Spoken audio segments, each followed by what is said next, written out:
The main imagery and story that I thought of while watching this was Jesus' temptation in the wilderness when he goes into the desert to be tempted.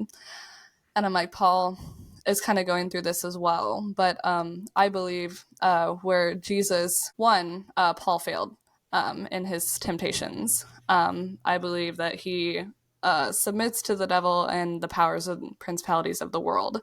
So in Matthew 4:8-11, the devil takes him to a very high mountain and shows him all the kingdoms and all their glory. And he says to them, all these I will give to you if you fall down and worship me. But Jesus said, begone, Satan, for it is written, you shall worship the Lord your God, and only him shall you serve. And the devil left him, and the angels came and ministered to him.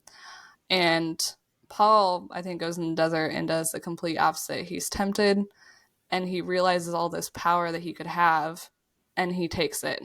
Because before he's tempted, he thinks of freeing the Fremen. He wants to allow the transformation of Arrakis into a paradise. He wants to avenge his father, but he also wants to be with Chani. I'll love you as long as I breathe. And the only plan was really to survive. But throughout the course of the movie, you can see that that changes. And others kind of tell him to do so, even, including his mother. So instead of freeing the Fremen, he decides to use them to wage war in his name, and then he wants revenge upon all his enemies. He wants to make himself basically the known ruler of this world and align himself politically and religiously among the leaders of the Fremen and marrying Princess Irulan, those plans within plans that they're always talking about in these movies. And he kind of ends up meeting cruelty with cruelty. And again, I love this movie. I'm not saying it's a bad movie if people are getting that vibe, because obviously I said it was buttered and salted, so I love it. It's kind of like the Godfather trilogy in a way. It's like, the main character is a bad guy, but you like him anyway. He's still the protagonist, so you're kind of hoping at some point he's going to get redemption, even though he probably never will.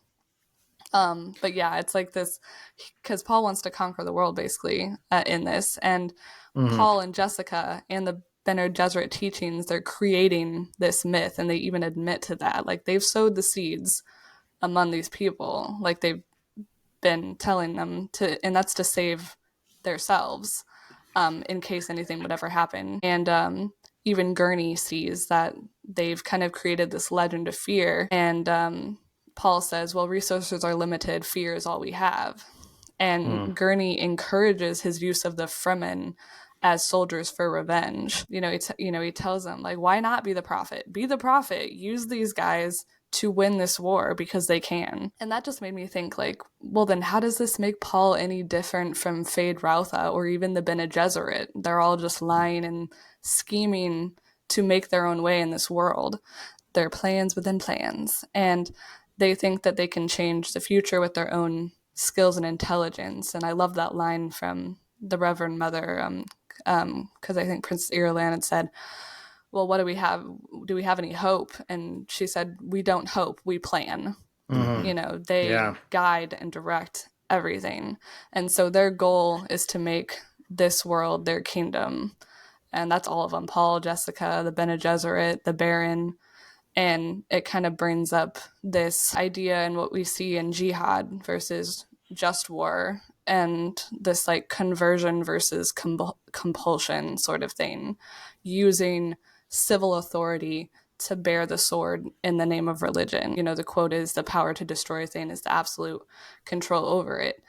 But again, contrasting that with Jesus, in John 18:36, Jesus says, my kingdom is not of this world. If my kingdom were of this world, my servants would have been fighting, that I might not be delivered over to the Jews, but my kingdom is not from the world. It just really made me think of Colossians 2:8, see it that no one takes you captive by philosophy and empty deceit, according to human tradition. And not according to Christ. Everything should point back to Christ, which there's not really a God figure in this movie. They're kind of portraying humans as becoming these godlike figures. And that's kind of what Paul is, but he's not big God, he's not God. And so I really think, as Christians, when we're watching these type of movies, again, I love this movie. It's great. It's a great story. It's epic. it's really fun. But I think, you also got to be careful in telling people like Paul is a Messiah figure.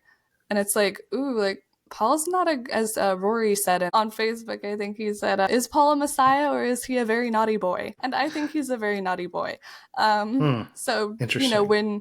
if you're trying to like tell somebody about this movie and say that Paul is like Christ, I would caveat it with saying like, but he's really a false prophet, to be honest. Hmm. Like he shouldn't Hmm. be the Messiah figure you're looking up to and worshiping. So it's not really a Right. flattering picture of religion in a sense. It's how religion can be manipulated.